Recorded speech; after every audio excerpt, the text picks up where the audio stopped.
Hi friends, welcome to our channel. ನಾನು ಇವತ್ತಿನ ತರಗತಿಯಲ್ಲಿ ಏನು ಮಾಡ್ತಾ ಇದ್ದೀನಿ ಅಂದರೆ 6th ಕ್ಲಾಸ್ದು ಸೈನ್ಸು ಭಾಗ 1ಲ್ಲಿ ಬರುವಂತಹ ಆಹಾರದ ಘಟಕಗಳು ಈ ಒಂದು ಅಧ್ಯಾಯದ ಸಾರಾಂಶ ಮತ್ತು ಆ ಪಾಠದ ಹಿಂದಿರುವ ಪ್ರಶ್ನೋತ್ತರಗಳ ಬಗ್ಗೆ ತಿಳಿದುಕೊಳ್ಳೋಣ. ಏಕೆಂದರೆ ಸಾರಾಂಶ ಅದು ಒಟ್ಟು ಬುಕ್ಕಲ್ಲಿ ಏನಿದೆಯೋ ಅದಕ್ಕೆ ಸಂಬಂಧಪಟ್ಟಂತಹ ವಿಷಯವಾಗಿರುತ್ತದೆ. ಅದು ಒಂದು ವೇಳೆ ನಮ್ಮ ಬುಕ್ಸ್ ಓದ್ಲಿಕ್ಕಾಗಲಿಲ್ಲ ಅಂದರೆ ಈ ಸಾರಾಂಶದಲ್ಲಿ ಏನಾಗಿರುತ್ತೆ ನಮಗೆ ಅದೆಲ್ಲ ವಿಷಯ ಅಡಕವಾಗಿರುತ್ತೆ. ಅದಕ್ಕೋಸ್ಕರ ಸಾರಾಂಶ ಮತ್ತು ಪ್ರಶ್ನೋತ್ತರಗಳ ಬಗ್ಗೆ ತಿಳ್ಕೊಳ್ಳೋಣ.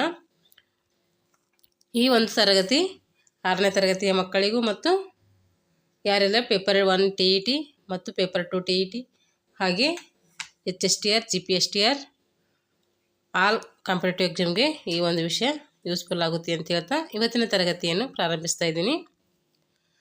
ನಮ್ಮ ಆಹಾರದಲ್ಲಿರುವ ಮುಖ್ಯ ಪೋಷಕಗಳೆಂದರೆ, ನಮ್ಮ ಆಹಾರದಲ್ಲಿ ಮುಖ್ಯವಾಗಿ ಯಾವ ಪೋಷಕಗಳಿದ್ದಾವೆ ಅಂತಂದರೆ ಕಾರ್ಬೋಹೈಡ್ರೇಟ್ಸ್ ಇದ್ದಾವೆ, ಪ್ರೋಟೀನ್ಸ್ ಇದ್ದಾವೆ, ಕೊಬ್ಬು ಇದೆ, ವಿಟಮಿನ್ಗಳಿದ್ದಾವೆ, ಖನಿಜ ಇದೆ ಮತ್ತು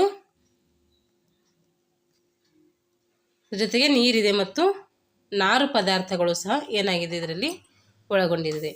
ಅಂದರೆ ಆಹಾರದಲ್ಲಿರುವ ಪ್ರಮುಖ ಘಟಕಾಂಶಗಳು ಯಾವುವು ಅಂತ ಕೇಳಿದರೆ ಕಾರ್ಬೋಹೈಡ್ರೇಟ್ಸು, ಪ್ರೋಟೀನ್ಸು, ಕೊಬ್ಬು, ವಿಟಮಿನ್ಸ್ ಮತ್ತು ಖನಿಜಗಳು, ಇವುಗಳ ಜೊತೆಗೆ ನೀರು ಮತ್ತು ನಾರು ಪದಾರ್ಥಗಳು ಅನ್ನು ಇಷ್ಟು ಏನು ಮಾಡಿದೆ ಆಹಾರದ ಘಟಕಗಳು ಅಂತೇಳಿ ಕರಿತೀವಿ. ಕಾರ್ಬೋಹೈಡ್ರೇಟ್ ಮತ್ತು ಕೊಬ್ಬು ನಮ್ಮ ದೇಹಕ್ಕೆ ಮುಖ್ಯವಾಗಿ ಶಕ್ತಿಯನ್ನು ನೀಡುವಂತಹ ಆಹಾರವಾಗಿರುತ್ತೆ. ಮಾನವನ ದೇಹಕ್ಕೆ ಮುಖ್ಯವಾಗಿ ಶಕ್ತಿಯನ್ನು ನೀಡುವಂತಹ ವಿಟಮಿನ್ ಯಾವುದು ಅಂತೇಳಿ ಕೇಳಿದರೆ ಅದು ಕಾರ್ಬೋಹೈಡ್ರೇಟ್ಸ್ ಮತ್ತು ಕೊಬ್ಬು. ಇವೇನು ಶಕ್ತಿಯನ್ನು ನೀಡ್ತವೆ ಅಂಥೇಳಿ ನಾವು ನೆನ್ಪಿಟ್ಕೋಬೇಕು. ದೇಹಕ್ಕೆ ಮುಖ್ಯವಾಗಿ ಶಕ್ತಿಯನ್ನು ನೀಡುವಂಥ ಘಟಕಾಂಶ ಯಾವುದು ಅಂತ ಎಕ್ಸಾಮಲ್ಲಿ ಪ್ರಶ್ನೆ ಕೇಳ್ತಾರೆ. ಯಾವಾಗ ಕಾರ್ಬೋಹೈಡ್ರೇಟ್ಸ್ ಮತ್ತು ಕೊಬ್ಬು ಅಂಥೇಳಿ ನಾವು ನೆನ್ಪಿಟ್ಕೊಳ್ಬೇಕು. ಶಕ್ತಿಯನ್ನು ನೀಡುವಂತಹ ಆಹಾರ ಅಂತ ಘಟಕಾಂಶ ಅಂತ ಕೇಳಿದರೆ ಇವು ಆಗಿದ್ರೆ, ಪ್ರೋಟೀನ್ ಮತ್ತು ಖನಿಜಗಳು ಏನು ಮಾಡ್ತವೆ, ಇವು ಬೆಳವಣಿಗೆಗೆ ಅಂದರೆ ಮಾನವನ ಬೆಳವಣಿಗೆ ಏನು ಮಾಡ್ತವೆ, ಇವು ಪೂರಕವಾಗಿ ಕೆಲಸ ಮಾಡ್ತವೆ. ಬೆಳವಣಿಗೆ ಮತ್ತು ನಿರ್ವಹಣೆಗೆ ಅವಶ್ಯಕವಾದಂತಹ ಘಟಕಾಂಶ ಯಾವುದು ಅಂತ ಕೇಳಿದರೆ ಅದು ಪ್ರೋಟೀನ್ಸ್ ಮತ್ತು ಖನಿಜಗಳು. ನಮ್ಮ ದೇಹಕ್ಕೆ ರೋಗಗಳು ಬರದಂತೆ ರಕ್ಷಣೆಯನ್ನು ನೀಡಲು ಏನು ಸಹಾಯಕ ಮಾಡ್ತವೆ ಅಂತಂದರೆ ವಿಟಮಿನ್ಗಳು ಏನು ಮಾಡ್ತವೆ, ಸಹಾಯವನ್ನು ಮಾಡ್ತವೆ. ನಮ್ಮ ದೇಹಕ್ಕೆ ಅವಶ್ಯಕವಾದಂತಹ ಪೋಷಕಗಳನ್ನು ನಿರ್ದಿಷ್ಟ ಪ್ರಮಾಣದಲ್ಲಿ ಒದಗಿಸುವುದರ ಜೊತೆಗೆ ಸಾಕಷ್ಟು ಪ್ರಮಾಣದ ನಾರು ಪದಾರ್ಥ ಮತ್ತು ನೀರನ್ನು ಒದಗಿಸ್ತೈತೆ. ಮತ್ತು ಅದಕ್ಕೇನಂತೀವಿ ನಾವು ಅಂದರೆ ಸಂತುಲಿತ ಆಹಾರ ಅಂಥೇಳಿ ಕೂಡ ಕರಿತೀವಿ. ಸಂತುಲಿತ ಆಹಾರ ಅಂದರೆ ಒಂದು ಆಹಾರದಲ್ಲಿ ಎಲ್ಲ ಘಟಕಾಂಶಗಳು ಅಂದರೆ ಕಾರ್ಬೋಹೈಡ್ರೇಟ್ಸ್ ಇರಬೇಕು, ವಿಟಮಿನ್ಸು, ಪ್ರೋಟೀನ್ಸು, ನಾರು ಪದಾರ್ಥ, ನೀರು, ಲಿಪಿಡ್ಸು, ಹೀಗೆ ಎಲ್ಲ ಘಟಕಾಂಶಗಳು ಒಳಗೊಂಡಿರುವಂಥ ಆಹಾರ ಅದಿದ್ದರೆ ಅದಕ್ಕೇನಂದೇನು ಸಂತುಲಿತ ಆಹಾರ ಅಂಥೇಳಿ ಕರಿತೀವಿ. ಹಾಗಾಗಿ ನಮ್ಮ ದೇಹಕ್ಕೆ ಅವಶ್ಯಕವಾದಂಥ ಎಲ್ಲ ಪೋಷಕಾಂಶಗಳನ್ನು ನಿರ್ದಿಷ್ಟ ಪ್ರಮಾಣದಲ್ಲಿ ಒದಗಿಸುವುದರ ಜೊತೆಗೆ ಸಾಕಷ್ಟು ಪ್ರಮಾಣದಲ್ಲಿ ನಾರು ಮತ್ತು ನೀರನ್ನು ಕೂಡ ಏನು ಮಾಡ್ತೈತೆ, ಈ ಸಂತುಲಿತ ಆಹಾರದಲ್ಲಿ ಒದಗಿಸ್ತೈತೆ.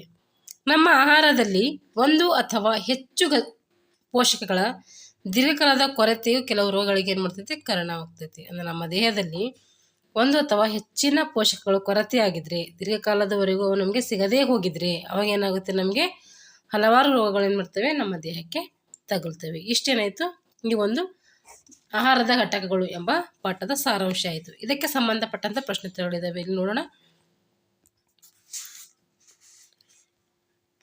ಮೊದಲನೇ ಪ್ರಶ್ನೆ ಏನಿದೆ ಅಂದರೆ ನಮ್ಮ ಆಹಾರದಲ್ಲಿರುವ ಪ್ರಮುಖ ಪೋಷಕಗಳನ್ನು ಹೆಸರಿಸಿ. ನಮ್ಮ ಆಹಾರದಲ್ಲಿ ಯಾವ್ಯಾವಿದೆ ಅಂತ ಹೇಳಿದೆ ನಾನು ಇವಾಗ ಸಾರಾಂಶದಲ್ಲಿ ತಿಳ್ಕೊಂಡಿದ್ದೀವಲ್ಲ.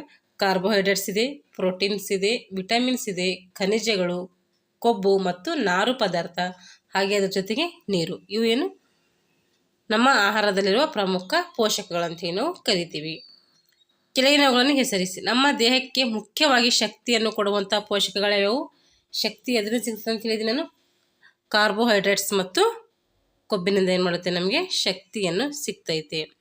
ಹಾಗಾದರೆ ನಮ್ಮ ದೇಹಕ್ಕೆ ಬೆಳವಣಿಗೆ ಮತ್ತು ನಿರ್ವಹಣೆಗೆ ಅವಶ್ಯಕವಾಗಿರುವ ಪೋಷಕಗಳ್ಯಾವು? ಪ್ರೋಟೀನ್ಸ್ ಮತ್ತು ಖನಿಜಗಳು. ಇವೇನು ನಮ್ಮ ದೇಹಕ್ಕೆ ಬೆಳವಣಿಗೆ ಅಂತ ಬಂದಾಗ ಪ್ರೋಟೀನ್ ಮತ್ತು ಖನಿಜ ನೆನ್ಪಿಟ್ಕೋಬೇಕು. ಶಕ್ತಿ ಅಂತ ಬಂದರೆ ಕೊಬ್ಬು ಮತ್ತು ಕಾರ್ಬೋಹೈಡ್ರೇಟ್ಸ್ ನೆನ್ಪಿಟ್ಕೊಳ್ಬೇಕು. ಉತ್ತಮ ದೃಷ್ಟಿಯನ್ನು ಕಾಪಾಡಲು ಅಗತ್ಯವಾದಂಥ ವಿಟಮಿನ್ ಯಾವುದಂದರೆ ಉತ್ತಮ ದೃಷ್ಟಿಗೆ ಅಗತ್ಯವಾದ ವಿಟಮಿನ್ ಯಾವ್ದು ಬೇಕು ನಮಗೆ? ವಿಟಮಿನ್ ಎ ಬೇಕು. ನಮ್ಮ ಮೂಳೆಗಳು ಆರೋಗ್ಯವಾಗಿರಲು ಏನು ಬೇಕು? ಯಾವ ಖನಿಜ ಬೇಕು ನಮಗೆ? ಕ್ಯಾಲ್ಸಿಯಂ ಬೇಕು. ಕ್ಯಾಲ್ಸಿಯಂ ಬೇಕು.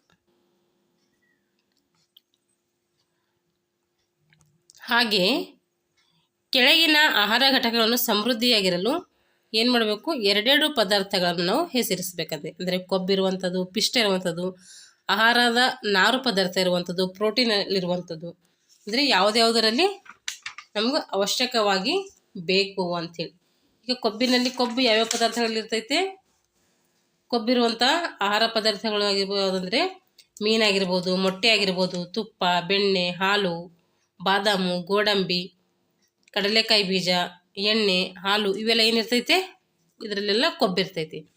ಹಾಗೆ ಪಿಷ್ಟ ಇರುವಂಥ ಆಹಾರ ಪದಾರ್ಥ ಅಂದರೆ ಪ್ರೋಟೀನ್ ಇರುವಂಥ ಆಹಾರ ಪದಾರ್ಥ ಯಾವುದಂದರೆ ಹೆಸರು ಕಾಳಾಗಿರ್ಬೋದು, ಸೋಯಾಬೀನ್ ಆಗಿರ್ಬೋದು, ಬಟಾಣಿ, ಮಾಂಸ, ಹಾಲು, ಮೊಟ್ಟೆ, ಮೀನು ಇವೆಲ್ಲ ಏನಾಗ್ತೈತೆ? ಇದರಲ್ಲೆಲ್ಲ ಪಿಷ್ಟ ಇರ್ತೈತಿ. ಹಾಗಾದರೆ ಆಹಾರದ ನಾರು ಪದಾರ್ಥಗಳಿರುವಂತಹ ಅಂದರೆ ಪದಾರ್ಥಗಳಿರುವಂತಹ ಎರಡು ಪದಾರ್ಥಗಳನ್ನು ಬೇಕು ನಾವು ಗುರುತಿಸ್ಬೇಕು. ಇದರಲ್ಲಿ ನಾರು ಇರ್ತೈತಿ ಅಂಥೇಳಿ.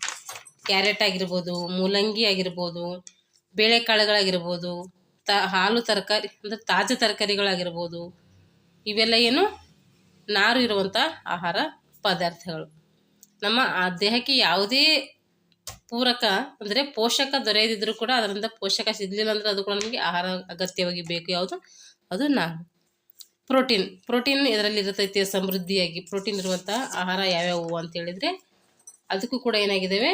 ಕೆಲವೊಂದು ಆಹಾರಗಳು ಪ್ರೋಟೀನಲ್ಲಿ ಬರ್ತವೆ. ಅವು ಯಾವ ಅಂತ ಹೇಳ್ಬೇಕಂತಂದರೆ ಪ್ರೋಟೀನಲ್ಲಿ ಬರುವಂಥ ಆಹಾರ ಅಕ್ಕಿ ಆಗಿರ್ಬೋದು, ಬೇಳೆ ಆಗಿರ್ಬೋದು, ಮತ್ತು ಮೊಟ್ಟೆ, ಮೀನು ಇವೆಲ್ಲ ಏನು ನಮ್ಮ ಪ್ರೋಟೀನ್ ಇರುವಂತಹ ಆಹಾರ ಪದಾರ್ಥಗಳು. ಏನಾಯ್ತಂದರೆ ಇಷ್ಟೆಲ್ಲ ಆಹಾರ ಪದಾರ್ಥಗಳು ಎರಡೆರಡು ಬರೆದ್ರೆ ಸಾಕು. ನಾನು 4-5 ಹೇಳಿದ್ದೀನಿ, ನೀವು ಎರಡೆರಡು ಬರೆದ್ರೆ ಸಾಕು. ಪ್ರೋಟೀನ್ಗೆ 2, ನಾರು ಪದಾರ್ಥಕ್ಕೆ 2, ಪಿಷ್ಟಕ್ಕೆ 2, ಕೊಬ್ಬಿಗೆ 2, ಎರಡೆರಡೇ ಬರೆದ್ರೂ ಕೂಡ ಸಾಕಾಗುತ್ತೆ. ಆದರೆ ನೀವು ಇಷ್ಟೆಲ್ಲ ನಿಮಗೆ ನೆನ್ಪಿಟ್ಕೊಳ್ಬೇಕು. ಸರಿಯಾದ ಹೇಳಿಕೆಗಳಿಗೆ ಸರಿ ಅಂತ ತಪ್ಪು ಅಂತ ಹೇಳಿ ನೋಡಬೇಕು, ಗುರುತಿಸಬೇಕು. ಸರಿಯಾದ ಹೇಳಿಕೆಗಳಿಗೆ ಸರಿ ಗುರುತು ಮಾಡಿ, ತಪ್ಪಾದ ಹೇಳಿಕೆಗೆ ತಪ್ಪು ಗುರುತು ಮಾಡಬೇಕು. ಅನ್ನವನ್ನು ಮಾತ್ರ ಸೇವಿಸೋದ್ರ ಮೂಲಕ ನಾವು ನಮ್ಮ ದೇಹಕ್ಕೆ ಪೋಷಕಗಳ ಅಗತ್ಯವನ್ನು ಪೂರೈಸಬಹುದು. ನಾವು ಏನು ಮಾಡ್ಬೋದಂತೆ?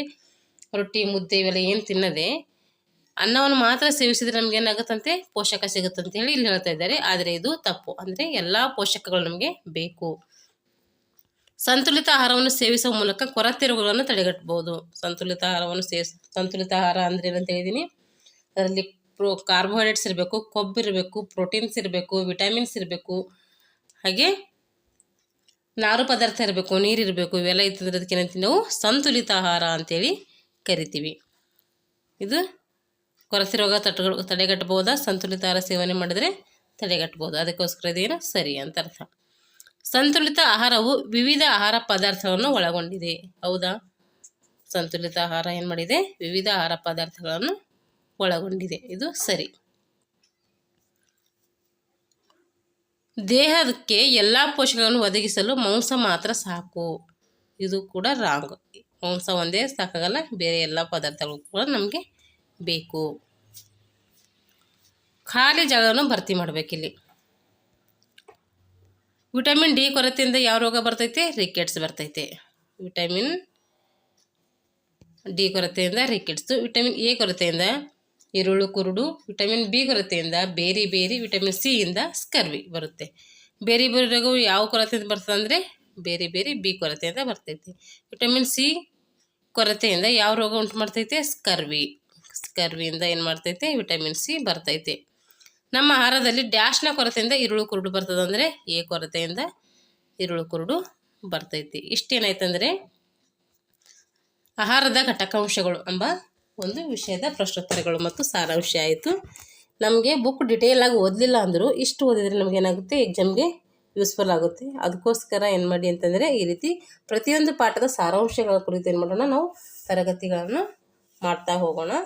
ಯಾರೆಲ್ಲ ಇನ್ನು ನಮ್ಮ ಚಾನಲನ್ನು ಸಬ್ಸ್ಕ್ರೈಬ್ ಮಾಡ್ಕೊಂಡಿಲ್ವೋ ದಯವಿಟ್ಟು ಚಾನಲನ್ನು ಸಬ್ಸ್ಕ್ರೈಬ್ ಮಾಡ್ಕೊಳ್ಳಿ. ವಿಡಿಯೋ ಇಷ್ಟ ಆದರೆ ಲೈಕ್ ಮಾಡಿ, ಶೇರ್ ಮಾಡಿ. ನಿಮ್ಮ ಪರೀಕ್ಷೆಗೆ ಈ ಒಂದು ವಿಡಿಯೋಗಳನ್ನು ಬಳಸ್ಕೊಳ್ಳಿ ಅಂತ ಹೇಳ್ತಾ ಇಲ್ಲಿಗೆ ಈ ತರಗತಿಯನ್ನು ಮುಗಿಸ್ತಾ ಇದ್ದೀನಿ. Thanks for watching all.